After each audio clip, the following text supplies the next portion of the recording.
자, 안녕하세요. 예. 자, 오늘은 이제 7, 8월 달의 과정의 마지막 날이에요. 그쵸? 그래서, 오늘 나가야 될 내용이 부동산 개발 및 관리론서부터 감정평가까지 다 나가야 되는데, 우리 전에는 제가 뭐냐면 뒤에 금융론이라든지 이런 부분적인 것이 수업 준비가 하나도 안 돼 있어서 제가 무진장 화가 나기도 했었지만, 오늘은 그냥 진도를 끝내야 되기 때문에 다 끝내버릴 거예요. 무슨 얘기인지 아시겠죠? 잘 따라오셔야 됩니다. 자, 페이지는 318페이지 먼저 들어가 보도록 하겠습니다. 자, 지금 이제 부동산 개발론인데요. 사실 이 개발론에서는 시험 문제가 나올 내용들이 상당히 많습니다. 만약에 시험 문제가 원만하게 나온다 하게 되면 이 개발론에서 최소한 3문제 이상이 출제가 되고 하기 때문에 나올 내용도 많고 그렇기 때문에 꼭 좀 강의 노트를 갖다 반복을 좀 부탁을 드립니다. 자, 먼저 문제 318페이지 2번서부터 한번 보겠습니다. 자, 도시 스포롤 현상에 대해서 옳지 않은 것 이렇게 하는데, 우리가 이 스포롤 현상이라는 얘기는 무분별하고 무계획적으로 외곽에서 생기는 것을 우리가 이제 스포롤 현상이다 이런 얘기를 하는 거죠. 자, 그러면 거기에서 저 옳지 않은 것을 골라라 이렇게 나와 있는데, 먼저 1번 지문서부터 보면 토지 이용이 최유효 이용에서 괴리된다에다 밑줄 좀 그어주시고요. 자, 최유효 이용은 잘 쓰지 않았다 이런 얘기죠. 괴리란 얘기는 우리가 뭐예요? 벗어났다, 멀어졌다 이런 얘기거든요. 그래서 잘 쓰지 못해서 이런 얘기고, 또 개발도상국의 경우에는 도시계획이나 또는 토지이용계획을 소홀히 한 경우, 이렇게 우리가 도시 스포롤 현상이라 이렇게 보면 되겠고요. 그래서 1번 지문은 맞는 지문이 되겠고, 2번 보시게 되면 미국에다 밑줄 한번 그어보시고요. 미국은 우리가 이제 땅덩어리가 넓어요. 그러다 보니까 고층화보다는 이제 저층으로 해서 블록화된 이런 도시 형성이 많이 되죠. 그래서 미국 같은 경우는 우리가 저밀도 연쇄개발이다 이런 얘기를 하고, 우리 대한민국 땅덩어리는 좁잖아요. 그리고 도심에는 집가가 뭐하다? 비싸다. 이러다 보니까 어때요? 고밀도 연쇄개발 현상이 일어난다 이런 뜻입니다. 그래서 2번 지문도 맞는 지문이 되겠고, 자, 그 다음에 이제 3번에 잠깐만 보시면, 우리가 이 도시 스포롤 현상이라고 하는 것은 외곽 지역에 개구리가 폴짝폴짝 뛴다 이런 개념이었었는데, 우리가 보통 보면 외곽 지역으로 가더라도 도로가 있어야지만 이동을 할 수 있기 때문에 이 스포롤 현상은 도로, 간선도로를 끼고서 스포롤 현상이 일어난다는 점을 꼭 좀 알아두셔야 됩니다. 그래서 거기 보시게 되면 간선도로를 따라 스포롤 현상이 전개되는 현상에다가 밑줄 좀 그어주시고, 그 다음에 그 간선도로를 통해서 어떻게 한다? 외곽 지역으로 퍼져나가는 이런 들어가는 현상이 있어서, 거기 보면 비지적으로 교외로 확산되는 현상이다 이렇게 얘기가 나와 있죠. 맞는 얘기가 됩니다. 자, 그 다음에 이제 여기에서 틀린 건 4번이 틀렸는데 왜 틀렸는가 설명할게요. 우리가 이 스포롤 현상이다라고 하는 것은 꼭 우리가 외곽 지역에 주거지만 있는 게 아니라 주상공 업지가 골고루 생기는 것을 우리가 뭐라고 한다? 스포롤 현상이라고 하는 거예요. 어디 특별하게 상업지다, 공업지다 이렇게 많이 생기는 것이 아니라 주상공업지에 우리가 생기는 거다. 그래서 4번은 왜 틀렸냐 보면, 공업지보다는 주로 주거지역과 상업지역에서만 하고 끊으세요. 자, 거기까지 끊으시고 그 지문이 틀렸다라는 것을 알아두셔야 됩니다. 자, 도시 스포롤 현상은 어떻게 생긴다고요? 주상공 골고루 다 생기는 거예요. 어디만 생기는 것이 아니다. 그리고 나머지는 맞는 지문이 되겠고요. 5번을 보게 되면, 자, 스포롤 현상은 무분별하고 무계획적이고 이렇게 하다 보니까 표준 집가보다도 어떻다? 떨어진다. 가격이 떨어진다. 이런 개념이에요. 그래서 맞는 경우가 되겠습니다. 자, 그 다음에 이제 넘어가서요. 320페이지 4번 문제 보겠습니다. 자, 우리가 이제 개발 현상에서 어떤 현상이냐면 직주분리 현상과 직주 접근 현상이 있어요. 그러면 우리 강의 노트에서도 제가 써놨지만, 직주분리다라고 하는 것은 직장과 주거지가 멀리 형성되는 것을 직주 분리라고 그랬고, 직주 접근 현상은 뭐라고 그랬냐면 도심으로 가깝게, 즉 직장과 가깝게 주거지를 잡는 게 직주 접근이라 했었죠. 그러면 우리가 이제 여태까지 보면 원인하고 결과란 그런 부분에 대해서 나눠보지 않고 문제를 담았어요. 근데 여기 4번 같은 문제는 원인에다가 동글뱅이 좀 해주시고, 직주분리 현상의 원인이라고 나와 있죠. 그 원인하고 결과에 대해서 나와 있는데 그 원인에다가 동글뱅이 좀 했어요. 자, 그러면 원인에 대한 것만 묶어 놓으라고 그랬으니까 한번 보도록 하는데요. 지금 박스 안에 있는 내용들은 원인과 결과가 다 들어가 있어요. 그래서 먼저 정답 먼저 얘기하고 나머지를 한번 해볼게요. 자, 직주분리 현상의 원인으로 잘 묶어 놓은 것은 정답이 몇 번이냐면 2번입니다. 그래서 거기 보시게 되면 우리가 직주분리 현상의 가장 중요한 역할은 뭐냐면 도심이 일단 지가가 비싸지게 되고 또 환경이 악화되고 하다 보니까 이제 외곽 쪽으로 빠져나갈 수밖에 없는 이런 현상이 직주분리 현상이거든요.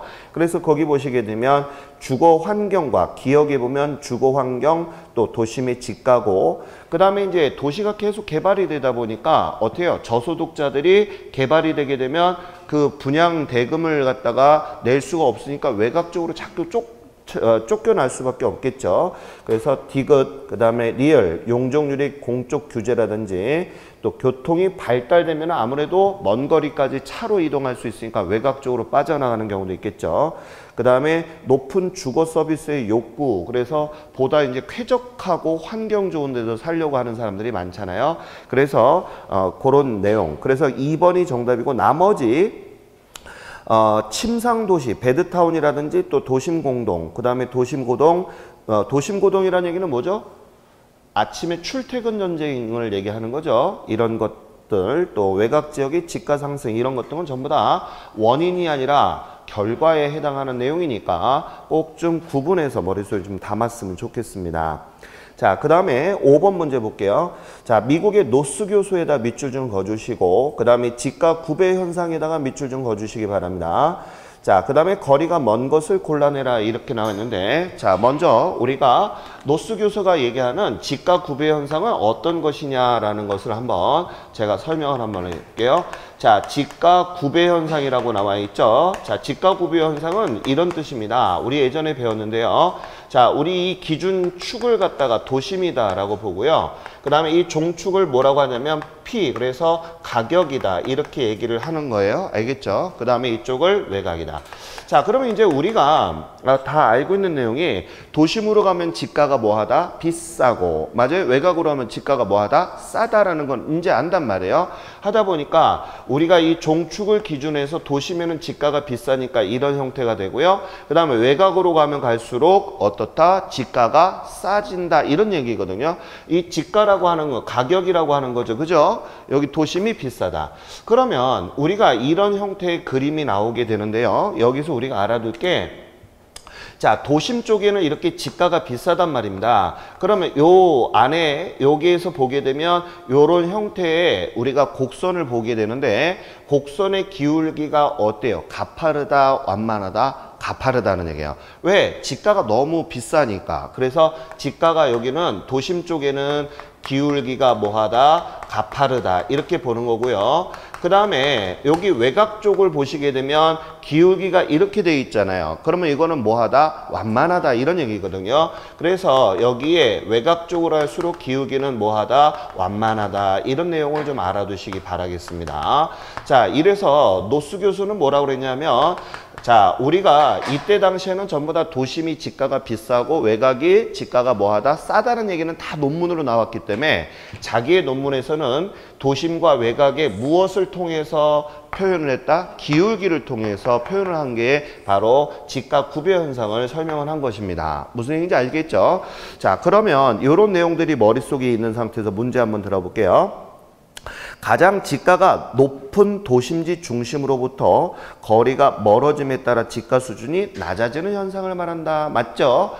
자, 외곽 쪽으로 갈수록 지가가 뭐한다? 낮아진다. 이런 뜻이죠. 자, 맞는 얘기. 2번. 도심의 지가 수준이 가장 높은 곳을 거기다 밑줄. 100% 입지에다가 밑줄. 입지라 하는데 다른 장소에 비해서 고객을 흡입할 수 있는 유인에다가 밑줄 좀 그어주세요.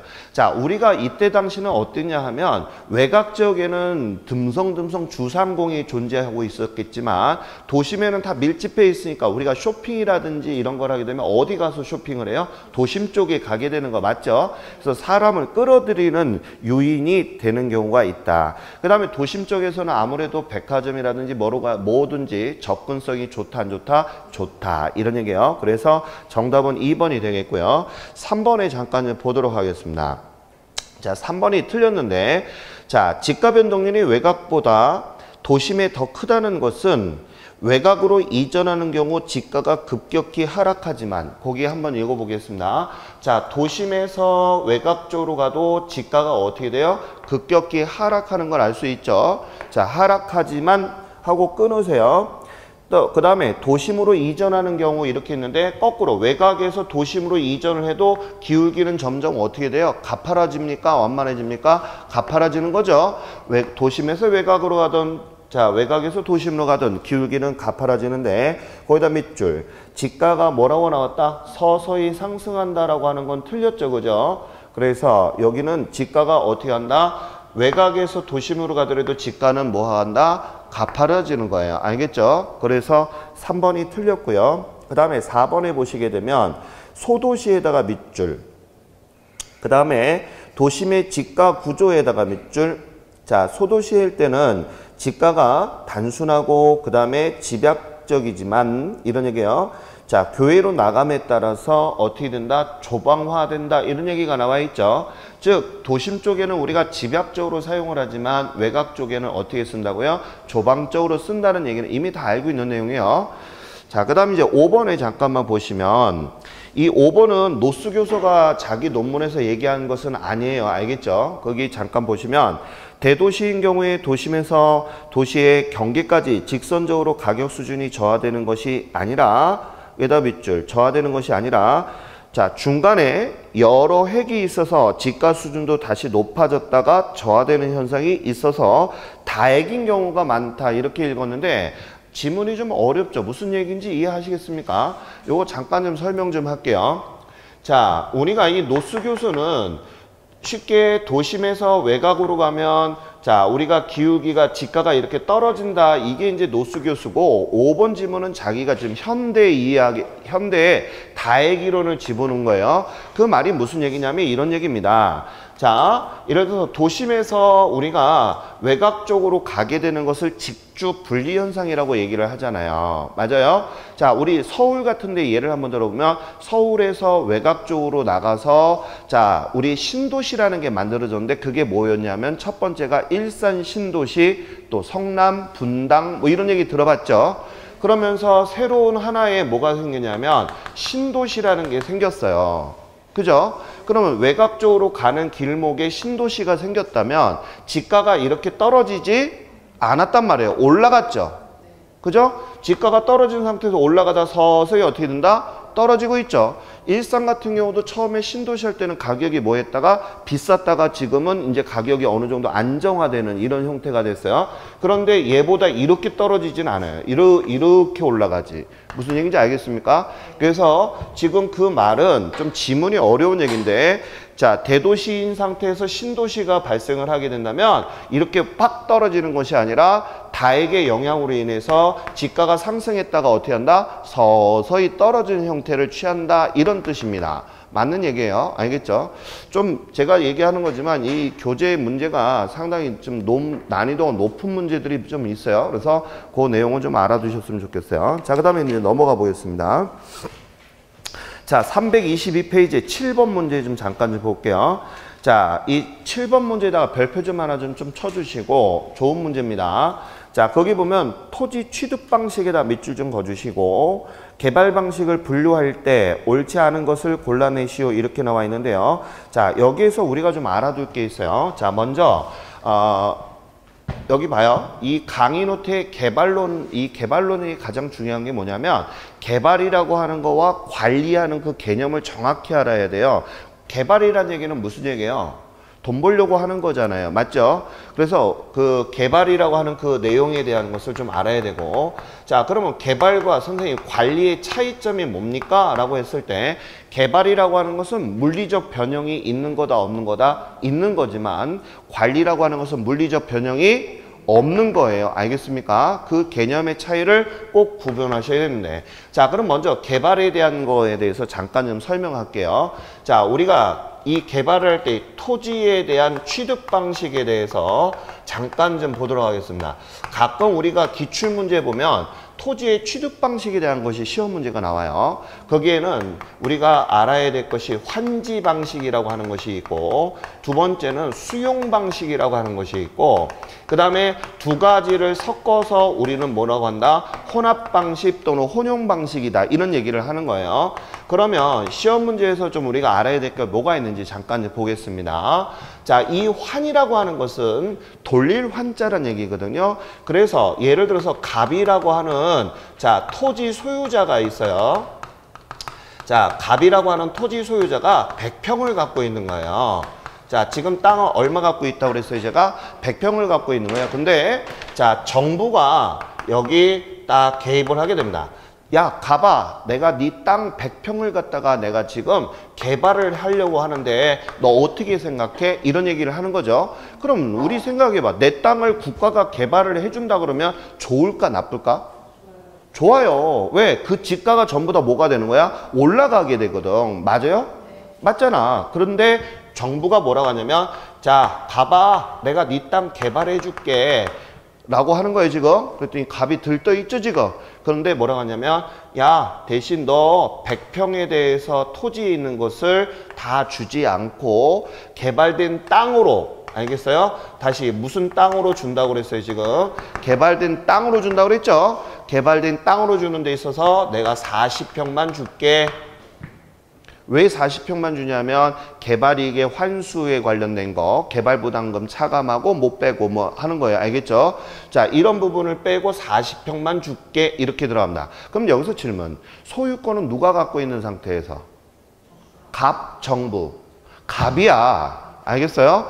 얘는 지금 정부는 뭐만 해준 거야? 개발만 해준 거야. 무슨 얘기인지 알겠죠? 그러면 물어보겠습니다. 갑의 토지 소유자잖아, 갑이. 자, 그러면 소유권이, 자, 시험에 좀 이따 문제 풀면 알겠지만 소유권이 40평으로 다시 받았지?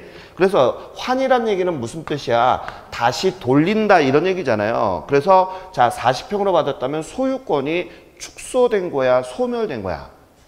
축소된 거야. 소멸이라는 얘기는 없어진 거를 얘기하는 거지만 소유권이 뭐가 됐다? 축소됐다는 얘기를 써야 되고요. 알겠죠? 그 다음에 수용 방식은 무슨 얘기냐 하면 우리 감정평가에서 얘기하겠지만 국가가 갑의 땅을 뭐 하는 거야? 사들이는 거야. 무슨 말인지 알죠? 그러면 예를 들어서 여기 철수의 땅이 있다. 예를 들어서 철수 땅이 100평이 있어.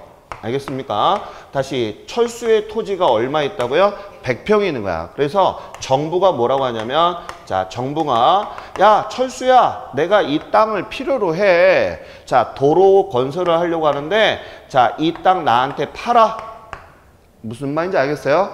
그래서 이 땅을 갖다가 정부가 뭐 하는 거야? 수용하고 그거에 대한 대가를 보상을 해 주는 겁니다. 알겠습니까? 그러면 질문, 자, 철수의 토지에 대한 소유권은 어떻게 되는 거야?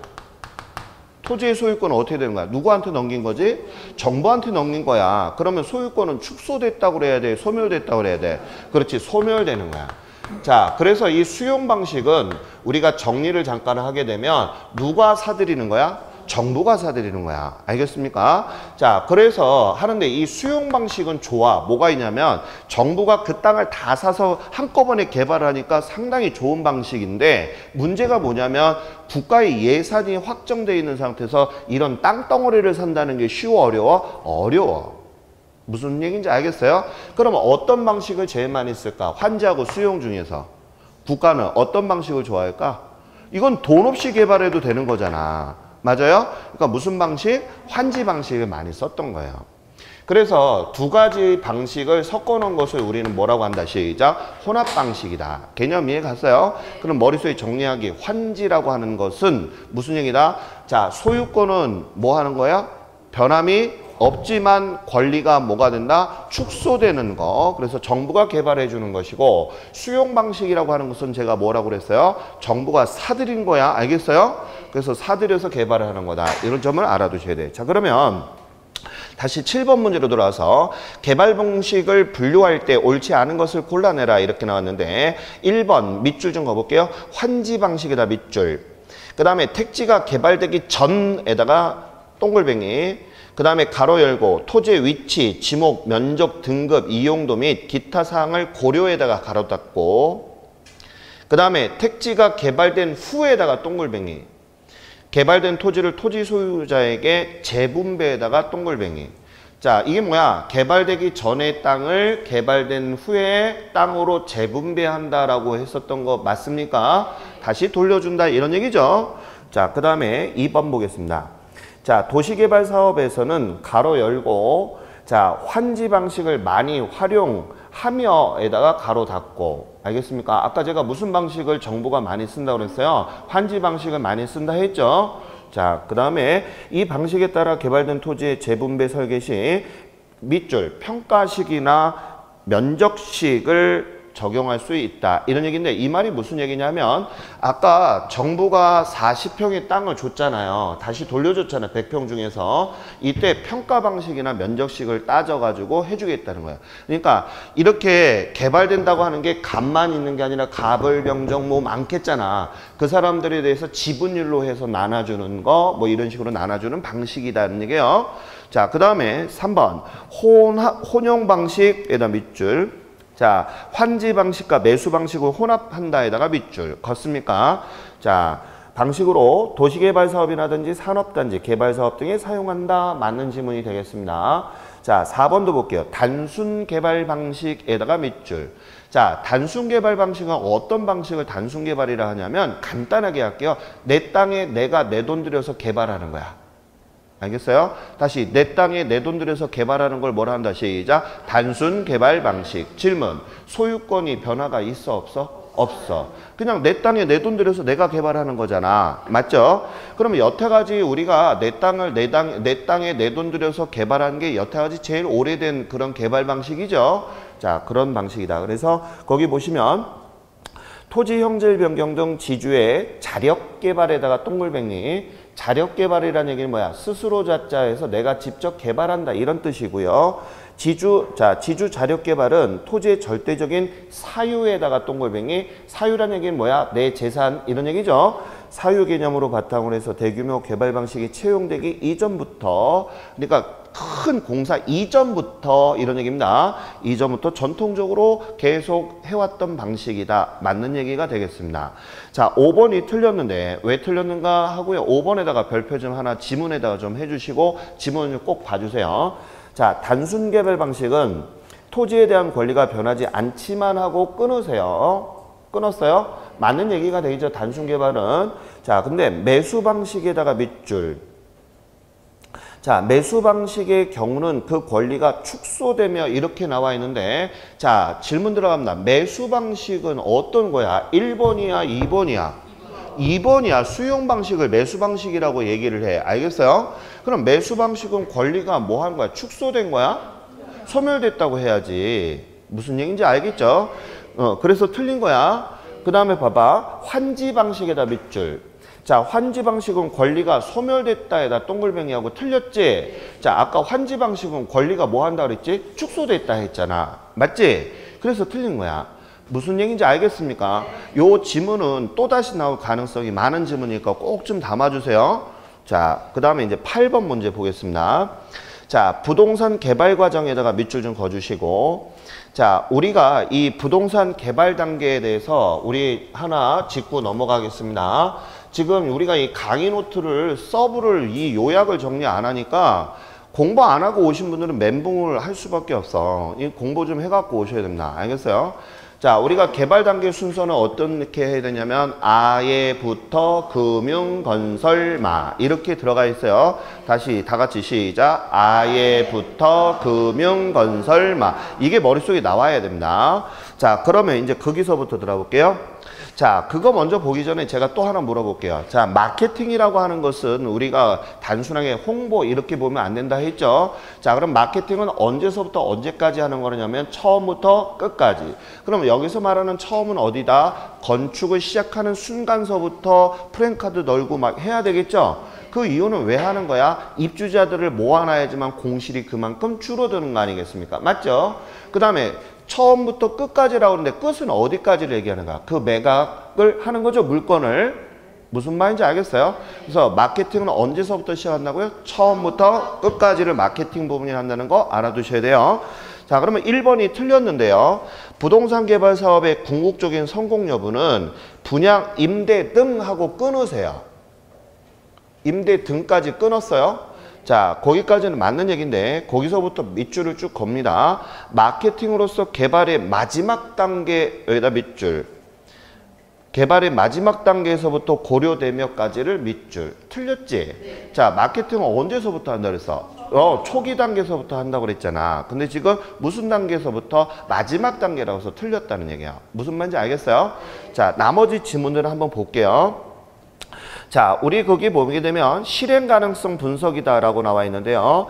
자, 우리가 이 실행 가능성 분석을 보기 전에 여기 잠깐만 볼게요. 아까 제가 뭐라고 했어요? 금융, 건설, 마 이렇게 했던 거 기억나시죠? 그러면 아이디어 구상이고요. 맞아요? 그 다음에 얘는 뭐냐면 예비적 타당성 분석이에요. 그 다음에 이거는 부지를 모색하거나 하는 거고 이 터란 얘기는 타당성 분석을 얘기한다 그랬었죠. 자, 그 다음에 금융과 건설, 마 이 내용에 대해서는 시험에 나올 가능성이 많은 내용이에요. 꼭 알아두셔야 됩니다. 지금 우리 이 문제집은 전에도 내가 늘 노래를 부르는 것처럼 기출문제를 배제하고 문제를 낸 거예요. 예상 문제로. 알겠어요? 그럼 기출문제에서는 이런 문제에 대해서 무지 많이 나옵니다. 자, 그러면 여기 한번 볼게요. 시험 문제에서 여기 파트에서 내가 중점적으로 나오는 걸 한번 집중을 하겠습니다. 우리가 타당성 이런 얘기가 나오게 되면 우리 여기도 보면 타당성 분석, 예비적 타당성 분석이 차이점을 꼭 알아야 됩니다. 여기에서 이 타당성이라는 얘기는 가장 중요한 게 돈이 되니 안 되니 이게 가장 중요한 타당성이에요. 다시 모든 내가 아까도 얘기했듯이 개발은 왜 해요? 자, 우리가 부동산은 개발은 왜 하는데 뭐 하려고? 돈 벌려고 한다는 게 개념이 있어야 돼. 자, 건설업자가 왜 개발을 하는데 돈 벌려고 하는 거야. 그러면 여기에서 제일 먼저 중요한 게 무슨 사업을 할 건데 이게 아이디어고. 맞아요? 그 다음에 여기서 예비적 타당성이 가장 중요한 것은 수익성을 검토한다. 이렇게 나와야 돼. 수익성이라는 얘기는 돈이 되니 이런 얘기거든. 맞아요? 그 다음에 부지라고 하는 것은 그러면 어느 땅에다가 할 건데 이런 얘기야. 예를 들어서 내가 오피스텔을 하고 싶어. 그러면 어디다 해야 돼? 역전. 맞아요? 이런 것 등을 생각을 해야 된다. 그러면 타당성 분석하고 예비적 타당성의 차이점이 뭐니? 라고 하게 되면 여기에서는 당연히 타당성 그러면 돈이란 말이야. 그러면 이 타당성이라는 얘기는 수익성이 앞전에 검토가 했고 그러면 이제 부지에 대해서 우리가 무슨 생각하냐. 야, 이 땅은 몇 층까지 지을 수 있는 거야?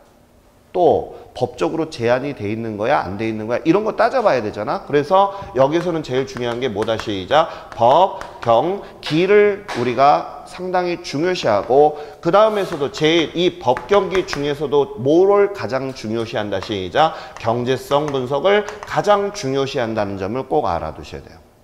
뭐니 뭐니 해도 무조건 돈이잖아. 경제성이나 수익성이나. 무슨 말인지 알겠어요? 그래서 시험 문제에 가장 많이 나오는 게 예비적 타당성과 타당성 분석에 대한 거를 꼭 알아두셔야 돼요.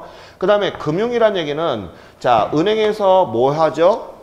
돈 빌려서 지렛대 효과라고 하는 게 뭐야? 타인의 자본을 이용을 해야지만 수익을 많이 올리는 거 맞죠? 그래서 지렛대 효과를 올리면 올릴수록 수익률도 높아지는 그런 사업을 해야 된다는 게 바로 금융 단계예요. 그 다음에 건설 단계는 뭐냐면요. 자, 토지 위에 없던 건물이 생기는 거 맞죠? 그래서 이것을 우리는 뭐라고 하냐면 물리적 창조 공간을 만들었다 이런 얘기를 해요. 그러니까 물리적으로 창조 공간이 형성이 됐다 이런 얘기예요. 만들어졌다 이런 얘기가 바로 건설 단계고, 마는 뭐야? 마케팅이죠. 마케팅은 제가 언제서부터 한다고 그랬어? 초기부터 마지막까지 한다 했죠. 그런데 여기 잠깐 주목할 게 있어요. 자, 우리가 이렇게 개발 단계 순서로 해서 쭉 했단 말이야. 그런데 수익성도 좋고 경제성도 상당히 좋아. 그런데 자, 개발업자가 그러면 시험에 이렇게 나와. 자, 개발업자는 이런 개발 단계 순서에 탁월한 그런 형태가 나왔다면 반드시 개발을 하여야 한다. OX. 틀려. 할 수도 있고 안 할 수도 있어. 이거 오야맘이지. 맞지? 그렇기 때문에 그 내용을 알아두셔야 돼. 자, 그러면 그게 한번 볼게요. 자, 2번에 보면 물리적, 경제적, 법률적 측면에다가 밑줄. 자, 걷어요 지금? 그러면 거기다가 가로 밑줄 쳐놓고 지금 물리적, 경제적, 법적 이런 얘기는 뭐야? 법경기를 얘기하는 거잖아. 그러면 아까 제가 법경기는 어디 분석에서 나오는 거야? 타당성이야, 예비적이야? 타당성 분석이 나오는 거지. 그래서 거기다 밑줄. 타당성 여부를 분석한다에다 밑줄. 무슨 얘기인지 알겠어요? 그 지문입니다. 3번 건설 단계에다가 밑줄. 아까 내가 건설 단계는 없던 건물이 만들어지는 거라고 했잖아. 그래서 뭐라고 한다? 거기다 밑줄. 물리적 공간을 창조한다라고 나와 있죠. 이게 핵심 키워드야. 이 핵심 키워드를 알아야지만 문제를 다음에 풀 때도 이 키워드만 매칭이 되면 틀리는 내용이 없거든. 핵심 키워드를 머릿속에 담아야 돼요. 알겠죠? 자, 그래서 창조하는 기능이다. 맞는 얘기. 4번 개발 과정은 아까 제가 순서가 어떻게 된다고요? 시작. 아예부터 금융, 건설, 마 순서대로 한다. 맞는 지문이죠? 자, 그 다음에 5번 볼까요? 예비적 타당성 분석에다가 밑줄. 아까 제가 예비적 타당성 분석은 무슨 성을 검토한다고 그래서 수익성을 검토한다에다 밑줄. 걷어요? 어때? 이 학계론은요 다른 과목하고 달라. 이 매칭되는 키워드만 딱 조립돼서 지문에 나와 있잖아. 더 이상 볼 게 없어. 끝자락에 뭐 아니다 기다 그것만 확인하면 돼. 알겠습니까? 이 다른 과목하고 틀리게 학계론은 확실해. 선이 확실한 과목이야. 매칭이 되는 그런 거. 우리가 최유효 이용 그럼 뭐가 나와야 돼? 용도의 다양성 나오면 절대 틀린 얘기가 아니야. 이런 식으로 공부를 해야 돼. 그 중간에 막 썰을 풀어. 이거 다 필요 없는 얘기야. 그런 말들의 현혹이 돼서 놀아나게 되면 시간이 한 문제 푸는데 시간이 뭐가 되는 거야? 길어지는 거거든. 그런 것들은 날려버릴 수 있어야 돼. 무슨 말인지 알겠죠? 그래서 이 핵심 키워드들을 밑줄을 정확히 보고 아 이게 뭐다라는 것을 알아두시기 바랍니다. 자, 그 다음에 324페이지. 자, 거기 보게 되면 뭐가 있는가 잠깐 좀 보겠습니다. 토지개발 신탁 방식과 사업 수탁 방식에다 밑줄. 자, 토지개발 신탁이라는 얘기는 토지 소유자가 신탁회사에 자기 토지의 소유권을 형식적으로 넘기고 신탁회사가 그 넘겨받은 형식적 소유권을 가지고 뭘 한다? 개발하는 거죠. 그래서 이 개발된 수익을 전부 다 토지 소유자에게 배당을 해주는 겁니다. 자, 이런 형태를 갖다가 토지개발 신탁이고 그 다음에 사업 수탁 방식이다라고 하는 것은 뭐냐면 토지 소유자가 개발업자한테 야 개발 좀 해줘 라고 발주만 해주고 모든 비용은 전부 다 누가 내는 거냐? 토지 소유자가 내는 거야. 그럼 건설업자는 뭐만 받는 거야? 수수료만 받는 거야. 알겠습니까? 이게 개념이 안 서 있는 상태에서 문제를 풀면 풀리지가 않아요. 자, 그러면 먼저 볼게요. 1번 사업 수탁 방식에다 밑줄. 자, 그 다음에 두 번째 줄에 개발업자에게 사업 시행을 발주하는 방식, 발주란 얘기는 주문이란 얘기입니다. 알겠죠? 그래서 거기 보게 되면 토지 소유자가 개발업자에게 개발사업 계획에 대한 입안을 의뢰한 후에 합의한 계획 설계를 근거로 해서 개발업자에게 사업 시행을 발주하는 방식이다. 이런 얘기죠. 즉 개발업자야 내 땅 좀 네가 개발을 해. 모든 거 내가 알아서 할 거니까 너는 건설만 해. 이런 뜻입니다. 맞는 지문. 2번 사업 수탁 방식이다 밑줄. 자, 사업 수탁 방식은 토지 소유자의 명의로 행해지며 아까 제가 방금 전에 얘기했죠. 모든 명의나 위험이나 모든 수익은 다 토지 소유자가 갖는 거야. 그럼 건설업자는 뭐만 하면 되는 거야? 건설 행위만 하면 되는 거죠. 하고 나중에 뭐만 받는다 그랬어? 수수료. 맞아요? 자, 그래서 거기 보면 행해지나 토지개발 신탁 방식은 수탁자인 신탁회사 명의로 행해진다는 점이 다른 점이다. 맞는 얘기죠? 자, 3번. 3번이 틀렸는데 보겠습니다. 개발업자가 자신의 신용으로에다가 밑줄. 그럼 여기서 말하는 개발업자가 자기 이름으로 한다는 얘기인데 이 개발업자는 누구를 얘기하냐면 신탁회사를 보통 얘기를 하는 거예요. 또 다른 회사도 될 수 있지만 자 거기 볼게요. 개발업자 자신의 신용으로 조달하여 건설하며 건설 후에 분양이나 임대 자신의 명의로 수행하는 형태하고 끊으세요. 그러니까 자기가 자기 이름에 건설업자 이름으로 분양도 하고 개발도 하고 다 매각까지 다 하는 거야. 그럼 여기서 말하는 사람은 개발업자는 누구를 얘기한다고요? 신탁업자야. 그런데 여기 뭐라고 그랬다? 거기 사업 수탁 방식이라고 나와 있죠. 대답 있죠. 사업 수탁 방식은 틀렸지? 뭐라고 해야 돼? 시작. 토지개발 신탁에 관련된 거니까 틀렸다라고 보셔야 돼요. 자, 그 다음에 4번에 보겠습니다. 사업 수탁 방식에다 밑줄. 자, 사업 수탁 방식은 아까 개발업자가 건설만 해주고 토지 소유자한테 뭐만 맞는 거라 그랬다? 수수료만 맞는 거다 이런 얘기 했었죠. 그래서 거기다가 밑줄. 자, 토지 소유자의 개발 사업을 대행에다가 동글뱅이 대신해서 해주고 그 다음에 뭐만 맞는다? 시작. 수수료를 받는 형태까지 밑줄. 하고 볼 수 있으나 하고 끊으세요. 끊었어요 지금. 자, 그 다음에 토지개발 신탁에다 밑줄. 자, 토지개발 신탁은 토지 소유자의 소유권을 이전받아 신탁의 이익을 토지 소유자에게 분배하는 방식에다 밑줄. 쭉 밑줄 좀 거주시고 맞는 질문이 됩니다. 자, 그래서 4번은 맞는 얘기고 5번도 볼까요? 사업 수탁 방식에다 밑줄. 자, 사업의 주체는 누가 하는 거다? 토지 소유자가 다 지 명의로 다 하는 거죠. 자, 그 다음에 토지 소유권이 이전이 없으며 개발이 끝난 후에도 건물의 소유권은 누구한테 간다? 토지 소유자가 갖는 거죠. 아까 내가 뭐라고 했어? 사업 수탁 방식은 건설업자한테 야 건물만 지어줘 라고 수수료 주고 땡친 거고 나머지 다 모든 건 누가 책임을 지고 하는 거야? 토지 소유자가 하는 게 사업 수탁 방식이라고 그랬지? 자, 그래서 알아두시기 바랍니다. 자, 그 다음에 여기 11번에다가 별표 하나만 좀 쳐줄래요? 자, 거기에 한번 잠깐 좀 보겠습니다. 민간에다가 제가 문제 풀면서 설명 좀 들어갈게요. 민간에다가 동글뱅이 좀 해주시고 그 다음에 타당하지 않은 것 골라내라고 그랬는데 한번 보겠습니다. 자기 자금과 관리 능력이 충분하고 이게 무슨 얘기냐면 내가 능력이 뛰어난 거야. 돈도 많아, 땅도 있어, 모든 거 내가 건설 개발도 다 할 수가 있어. 그럼 이런 사람들은 지가 혼자서 북치고 장구치고 다 하겠죠. 그럼 이게 뭐야? 자체 사업을 하겠죠.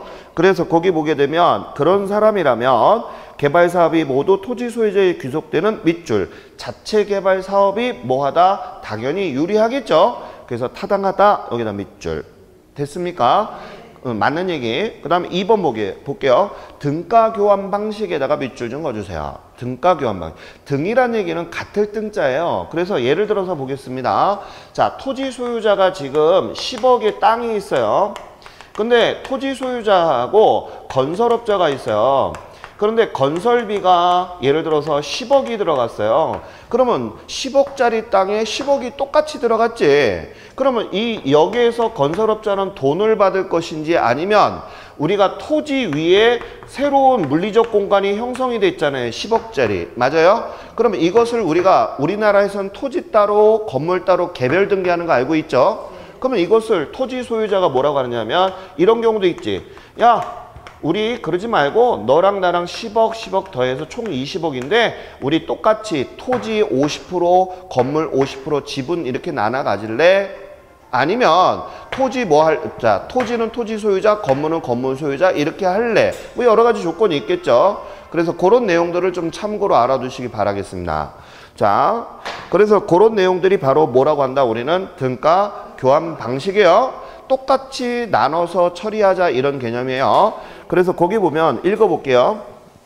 토지 소유자가 소유한 토지 외에 개발업자가 자금을 부담하여 건축한 건물의 건축 면적을 토지 소유자와 개발업자가 각각 일단 밑줄 투입한 토지 가격과 건축 자금의 비율에다가 동글뱅이. 그러니까 자기 땅값하고 건축에 들어간 비율에 따라서 나눠 갖는 것을 우리는 뭐라고 한다? 시작. 등가 교환 방식이다. 어려운 거 아니죠?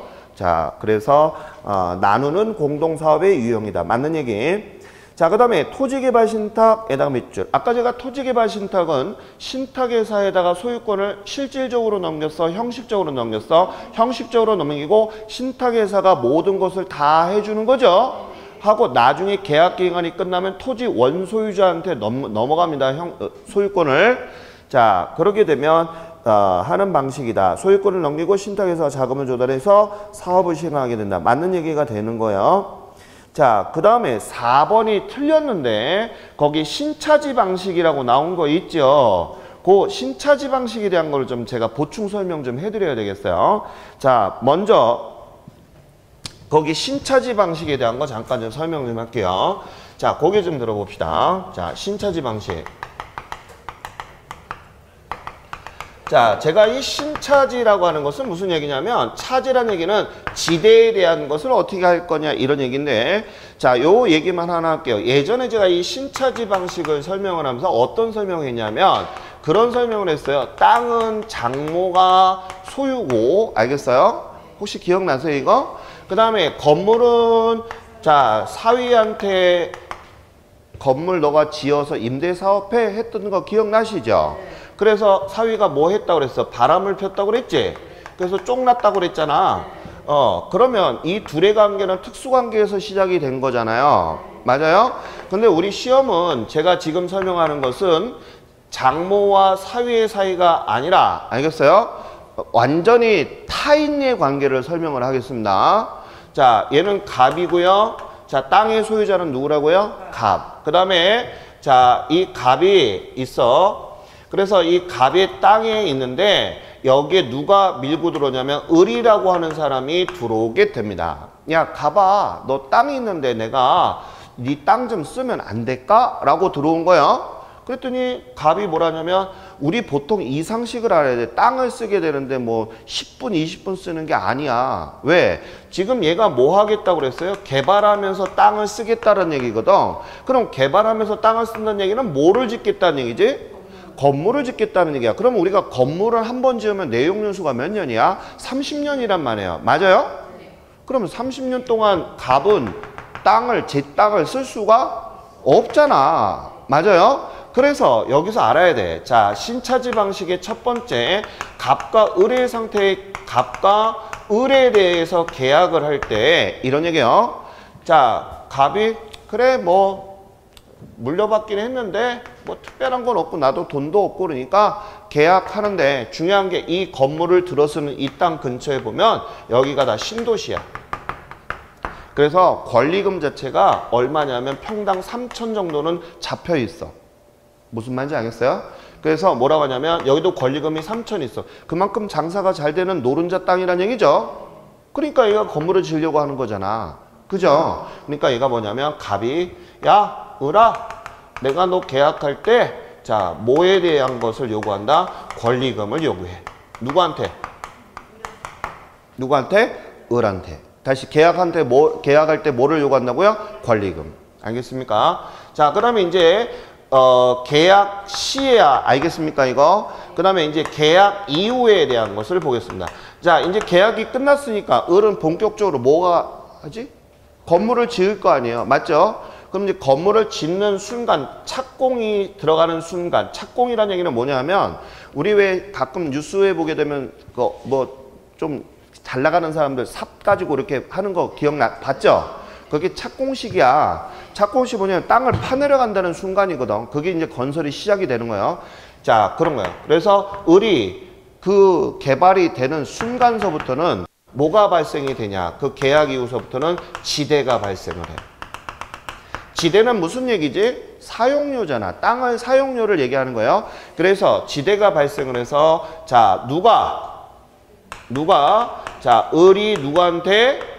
갑한테 지대를 지불해야 돼. 알겠습니까? 자, 그럼 머릿속에 담아요. 계약할 때는 뭐를 줘야 되고? 권리금. 알겠죠? 자, 그 다음에 계약 이후에는 뭐가 계속 발생이 된다고요? 지대가 발생이 돼. 그래서 여기 어떤 경우가 있냐면 잘 봐요. 갑하고 을하고 보통 계약을 하게 되면 어느 정도 계약을 하냐면 최소한 30년에서 50년 정도 계약을 하는 경우가 많아. 무슨 말인지 알겠습니까? 근데 이제 여기에서 계약이 깨지는 경우가 있어.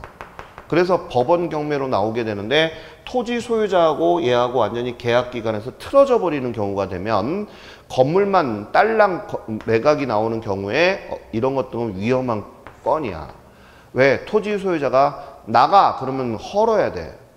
무슨 말인지 알겠어요? 이거 뭐 수익이 지금 당장에 좋게 나오고 뭐 싸게 나왔다 이런 거 괜히 건들면 안 돼. 나중에 중개업 하면서 자격증 땄다가 알겠어요? 대박 쪼개지는 거야 이거. 지금 경매 시장에 보면 그런 비슷한 물건이 유찰이 8회가 된 물건이 있어요.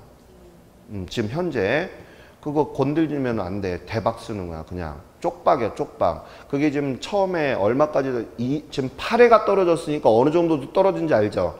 지금 현재가 2억 7천인 것까지만 봤어요. 더 떨어졌을 거야. 그거 괜히 건들면 안 돼. 그래서 우리가 집을 살 때도 토지 소유자하고 건물의 소유자가 다르면 항상 색안경을 껴야 된다는 거. 무슨 말인지 알겠죠? 그래서 우리가 계약서 도장 찍을 때도 어떻게 찍어야 돼? 토지 소유자하고 건물 소유자가 다르면 어떻게 찍어야 돼? 둘 다 찍어야 돼. 알겠어요? 진짜로 중요한 얘기예요. 알겠죠? 네. 자, 그러면 여기서 우리가 알아줄 게 있어요. 계약할 때는 뭐를 요구하고? 권리금. 그 다음에 계약 이후에는 뭐가 발생한다고? 지대. 그 다음에 이제 계약이 만료가 될 때. 자, 그러면 계약이 만료가 됐다는 얘기는 몇 년이 흘렀다는 얘기야?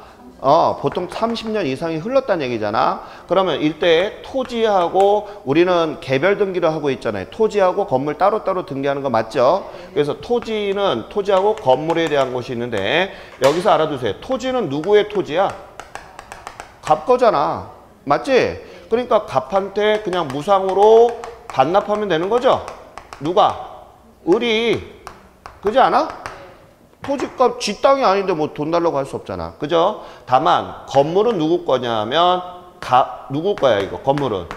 을의 소유야. 그래서 건물은 나중에 계약이 만료가 되면 시가를 정산하여 알겠습니까? 시가라는 얘기는 뭐야? 건물의 가격을 정산해서 야 너 가봐 이거 인수할 거니 어떻게 할 거니 이런 얘기를 해서 가격을 받고 나오는 게 을이야. 무슨 말인지 알겠어요? 이게 바로 신차지 방식이야.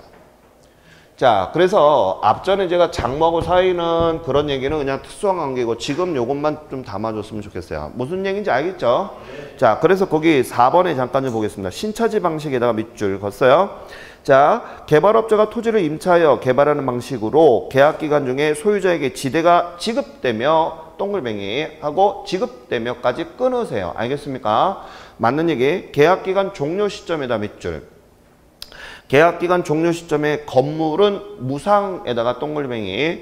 자, 반환하게 된다. 틀렸지? 아까 내가 뭐를 무상으로 준다 그래서 토지는 원소유주한테 주니까 무상으로 주는 거라고 그랬잖아. 맞지? 근데 건물은 무슨 가를 적용한다? 시가를 적용해서 계산한다고 그랬잖아. 을이 바보가 아니잖아. 맞지? 그지? 그래서 틀린 지문이 되는 거야. 설명 듣고 나니까 이해 가시겠어요? 오케이. 자, 그 다음에 5번 볼게요. 우리가 어떤 대규모 공사할 때는 여러 전문업체들이 한꺼번에 모여서 하는 것을 우리가 컨소시엄 방식이다. 이런 얘기 나와요. 그래서 항상 지문에 대규모 공사 그러면 컨소시엄 나오면 맞는 얘기야 다. 알겠죠? 자, 그 다음에 12번 문제 보겠습니다. 자, 민간개발에다가 밑줄 좀 그어주시고요. 자, 여태까지 했던 거 쭉 복습한다라고 생각하시면 돼요. 자, 토지 소유자의 자체 사업에다 밑줄. 자, 자체 사업은 무슨 얘기지? 자기가 북치고 장구치고 다 하는 거지? 맞아요? 그래서 자금 조달이나 이익 귀속의 주체가 전부 다 누구다? 토지 소유자이다. 맞습니까? 2번 볼게요. 2번이 틀렸는데 자체 개발 사업에다 밑줄. 자, 자체 개발 사업에서는 사업 시행자의 주도적인 사업 추진이 가능하므로 사업의 위험성이 낮아져에다가 동글뱅이 쳐주고 높아지는 거예요. 왜냐? 여기 봐요. 자, 자기가 자체 개발이라고 하는 건 뭐야? 자기가 스스로 다 하는 거잖아. 그럼 어디서부터 시작해야 돼? 자, 자금서부터 건설, 금융, 분양, 그 다음에 매각, 수익에 대한 거, 위험에 대한 거 지가 다 해야 되잖아. 맞죠? 암만 유능한 사람이라도 분양이 안 되는 경우도 있을 수 있고. 맞아요? 그러다 보게 되면 한 방에 이게 건설회사가 참 위험한 게 뭐냐면 한 방에 훅 가는 게 건설이거든요. 그래서 건설이 위험한 거예요. 잘 되면 대박인데 안 되면 쪽박 차는 게 건설이거든요. 그래서 우리가 알아두실 게 뭐냐면 자, 이 자체 개발 사업의 가장 중요한 것은 어디에서 위험이 도사리고 있을지 모르니까 가장 중요한 게 위기 관리의 능력이 상당히 중요시하다 이런 얘기입니다. 위기란 얘기는 이 각 테마마다 어때? 위험이 도사리고 있죠? 이것을 잘 슬기롭게 넘기는 게 바로 위기관리 능력이야. 그러면 이런 것들은 자체개발 사업은 위기관리 능력이 커지는 거야, 작아지는 거야? 커져야 되는 거잖아. 위험성도 높아지는 거야, 낮아지는 거야? 높아지는 거지. 왜? 혼자서 다 하고 있잖아, 이것을. 맞지? 그럼 다시 지문으로 들어가 봐. 2번이 틀린 이유가 자, 사업의 위험성이 낮아지는 거야? 높아지는 거지. 그 다음 또 뭐라고 나왔어? 위기관리 능력 부담이 적은 거야, 큰 거야? 큰 거야. 무슨 말인지 알겠어요? 그래서 틀렸다. 자, 그 다음에 3번 볼게요. 지주 공동사업에다 동글뱅이. 자, 공동이라는 얘기는 무슨 얘기냐면 토지 소유자와 건설업자가 같이 하는 거야. 알겠죠? 같이 개발하는 거야. 그래서 공동이라는 얘기는 무슨 얘기냐면 토지 소유자하고 누가 개발업자가 같이 개발하는 거구나. 이런 얘기가 나오면 맞는 지문이야. 무슨 말인지 알겠죠? 그 다음에 같이 개발했으니까 서로 나눠 가져야 되잖아. 그게 바로 등가 교환 방식이야. 자, 그 다음에 3번은 맞는 지문. 자, 그 다음에 4번 토지 신탁 방식. 아까 제가 얘기를 했는데 자, 이게 뭐냐 하면 이런 얘기야. 자, 고개 들어봐요. 이 아까 토지개발 신탁이라고 했던 거, 자, 우리 토지개발 신탁에 대해서도 잠깐 좀 설명 좀 한번 들어볼게요. 자, 토지 소유자가 있어. 알겠죠? 얘가 갑이야. 자, 근데 여기 신탁회사가 있단 말이야. 자, 그래서 신탁회사가 뭐라냐면 얘한테 뭐라 그랬어? 야, 네 땅 내가 다 개발 좀 하려고 하는데 나한테 이 소유권을 넘겨. 그래서 이거 어떻게 한다고 그랬지? 시작. 형식적 소유권을 이전한다고 그랬지? 그러면 자, 이전을 하게 되니까 이제서부터 누구의 이름으로 개발하고 관리하고 처분하는 거야? 신탁회사야. 그러면 신탁회사가 뭐 하냐면 이제 건설을 해야 될 거냐, 여기다가. 맞죠? 이 토지 소유자의 땅에다가 건물을 지으려면 수백억이 돈이 필요할 거 아니에요. 그럼 신탁회사가 지 돈으로 하느냐? 아니에요. 어떻게 하느냐? 자, 투자자들한테 여기서 무엇을 발행하냐면 주식과 사채를 발행하는 거야. 알겠어요? 다시 주식과 뭐를 발행한다고요? 사채를 발행해. 그래서 잘 봐요. 토지가 예를 들어서 100억이야. 토지가 이 갑이 갖고 있는 토지가 100억짜리고 그 다음에 건물을 짓고 주변에 개발을 하는데 얼마가 나냐면 500억이 들어가. 자, 400억이 들었다고 합시다. 그럼 총 개발되는 금액은 얼마야? 500억이 예산액이죠, 지금? 그럼 이때 주식과 사채로 얼마를 발행하는 거야? 500억을 발행하는 거야. 그럼 투자자들은 신탁회사한테 주식을 사겠지? 맞아요? 그러면 신탁회사는 자, 개발하고 운영해서 관리를 해가지고 어떻게 한다? 배당을 주거나 이자를 주는 거야. 무슨 말인지 알겠어요? 이게 뭐 어떤 형태야? ABS나 MBS라고 우리 배웠던 거 기억나지? 그런 형태야. 그래서 주고 신탁회사는 토지 소유자한테 얼마를 투자했어? 100억짜리 땅을 줬잖아. 그러면 자, 전체 500억 중에서 100억에 해당하는 지분에 해당만큼 뭐를 주는 거야? 배당을 주는 거야. 근데 이때 배당을 줄 때는 얘가 주주가 돼야 되거든. 그래서 수익권 증서를 발행한다는 얘기는 뭐냐면 주식을 발행해서 그에 해당하는 배당을 지급한다. 이게 그 지문이야. 근데 우리 선생님 그런 지문까지를 모르니까 그냥 수익권 증서에서 배당을 한다. 이런 얘기를 하니까 더 어려운 거야. 간단하게 얘도 뭘로 봤다는 거야? 주주로 봤다는 얘기야. 알겠어요? 얘도 주식을 소유한 자야. 얼마큼? 100억. 무슨 말인지 알겠어요? 그 다음에 투자자들도 지 투자를 했겠지. 그래서 신탁회사는 뭐만 받는 거야? 나중에 수수료만 받는 방식이야. 이제는 어느 정도 형성이 되니까 이제 무슨 그림인지 딱 이제 이해하시죠? 그런 개념이다. 그래서 거기 잠깐만 보시게 되면 그런 얘기를 한 거야. 토지 신탁 개발의 경우 토지 소유권이 형식적으로 신탁회사에 이전이 되며 하고 끊으세요. 무슨 얘기인지 알겠죠? 그렇게 하고 신탁회사는 토지 소유자의 약정에 의해서 밑줄 수익증권을 발행한다는 얘기가 뭐냐면 주식을 발행을 해서 이런 뜻입니다. 그러니 주식을 갖고 있어야지만 배당을 받을 수 있을 거 아니야. 주주니까. 그죠? 그래서 그 수익권 증서 소유자에게 수익을 배당한다. 이런 얘기입니다. 수익을 배당한다는 얘기는 뭐야? 개발해서 얻는 수익을 얘기하는 거죠. 자, 그런 얘기입니다. 자, 5번 개발사업의 사업자금 및 상호기술보안의 법인 간의 컨소시엄에다가 동글뱅이. 컨소시엄은 어떤 방식에서 이루어진다 그랬지? 대규모 공사 기업에서 발생하는 거 이런 얘기 했던 거 맞습니까? 자, 그런 방식을 얘기하고 있습니다. 자, 거기까지만 잠깐 보고요. 우리 잠깐 끊을게요. 알겠죠? 예.